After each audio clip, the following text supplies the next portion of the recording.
So now that we have our 4 timelines made, you need to know that if this gets closed, it does not mean your work is gone. These are still assets over here in our project panel, and we can open them back up. For example, I'm going to start off with places here, and I'm going to put the warning color on week 2.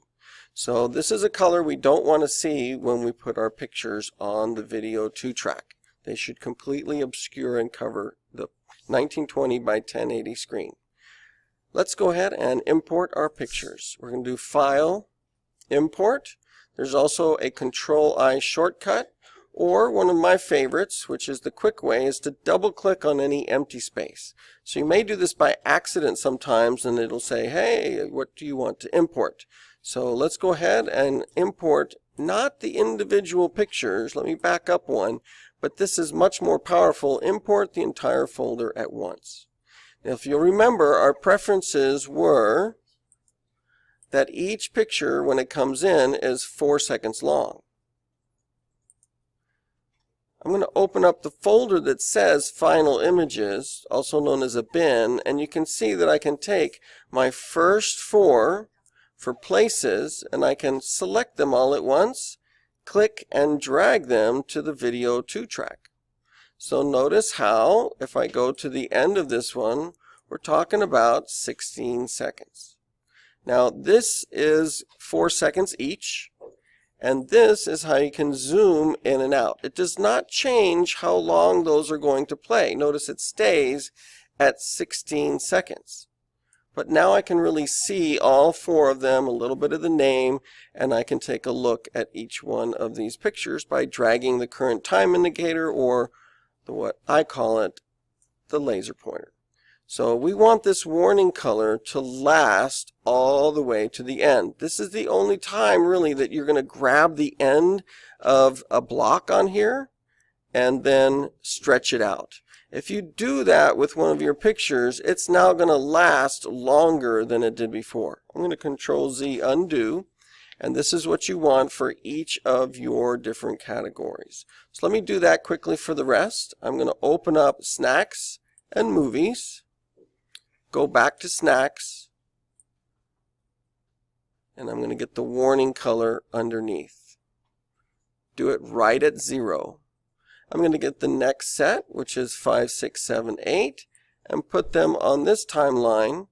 And then I'm going to go, and it tries to help jump to where it thinks we want it to be. And that's because this magnet is on. If that magnet gets turned off, you can end up not being right on one of those spots. Again, it's easier to tell what you're doing if you zoom by clicking and dragging on the scroll bar. And then we could get pretty close, but hey, let's use the magnet and it will snap to right there. One more here, we've got Movies.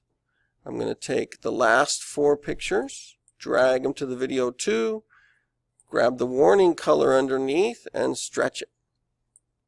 When I zoom in, it should be exactly in the right spot. Let me go back to Places, and I'm going to show you what the next step is here, which is to click on the actual image, and you will see effect controls up here. If you don't see that, you may not be in the editing mode. It's possible to accidentally switch to some of these other ones. Editing and effects are 2 that will have this effect controls. And so our job here is to be at the very beginning of the image and set some keyframes. So notice how both of the laser pointers are moving. But this one will stop at the end of this picture each and every time. It's actually the very first frame of the next one. I like to use this to go back. I'm now on the last frame for this image. Let me go back to the beginning, back to the beginning. I'm going to open up Motion.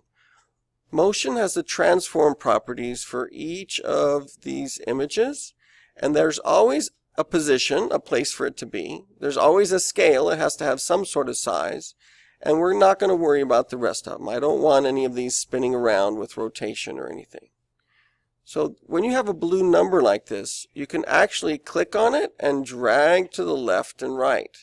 And it will change the scale. So notice that this picture wasn't very big, so as soon as I really scale it down, I get that warning color showing up. So I'm going to try and find out what is the smallest I can scale it down without that showing. This position can also be clicked and dragged on. This one is the horizontal, so notice as soon as I move it, because I'm scaled down as small as I can go, it immediately starts showing. Now this one, it's a little taller than it is wide, so I actually have a little bit of room where I can make it move this way as well.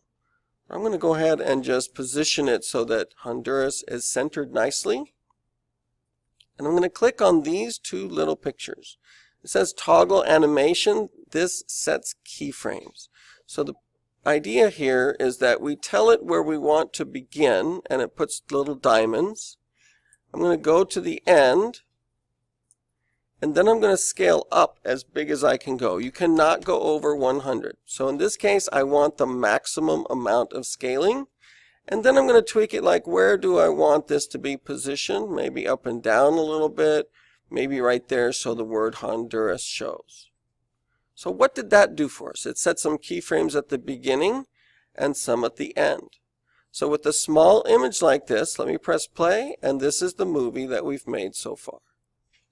A slow zoom in, and with a picture that's just barely larger, 11% larger than our frame for HD 1080p, this is about as much as we can do. So the bigger the picture, you're going to see the more we're able to do.